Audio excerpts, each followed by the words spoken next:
الحمد لله نحمده ونستعينه ونستغفره ونؤمن به ونتوكل عليه ونعوذ بالله من شرور أنفسنا ومن سيئات أعمالنا من يهده الله فلا مضل له ومن يضلله فلا هادي له ونشهد أن لا إله إلا الله وحده لا شريك له ونشهد أن سيدنا ونبينا وشفيعنا وحبيبنا وسندنا ومولانا محمدا عبده ورسوله وصلى الله تعالى على خير خلقه محمد وعلى آله وأصحابه أجمعين.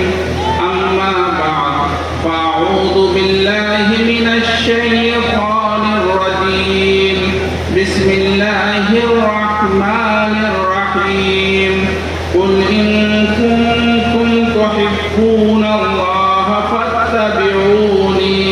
فاتبعوني يحببكم الله ويغفر لكم ذنوبكم والله غفور رحيم.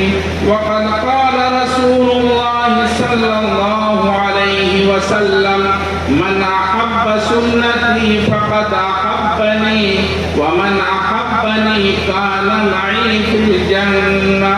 سبحان ربك رب العزة عما يصفون وسلام على المرسلين والحمد لله رب العالمين.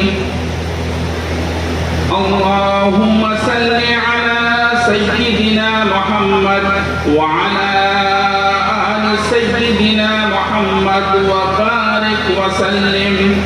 اللهم صل على سيدنا محمد وعلى آل سيدنا محمد وبارك وسلم.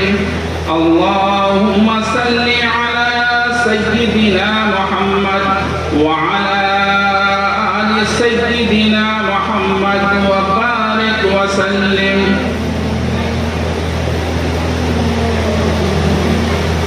هواه حرص والا دل بدل دے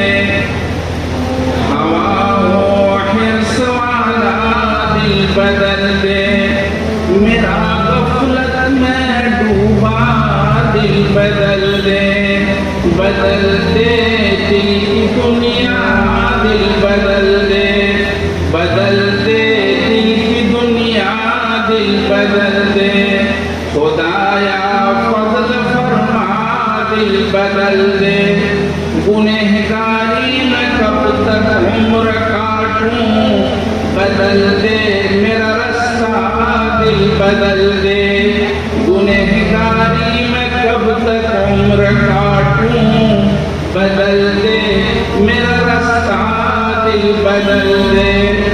سنوں میں نام تیرا دھڑکنوں میں مزہ آ جائے مولا دل بدل دے.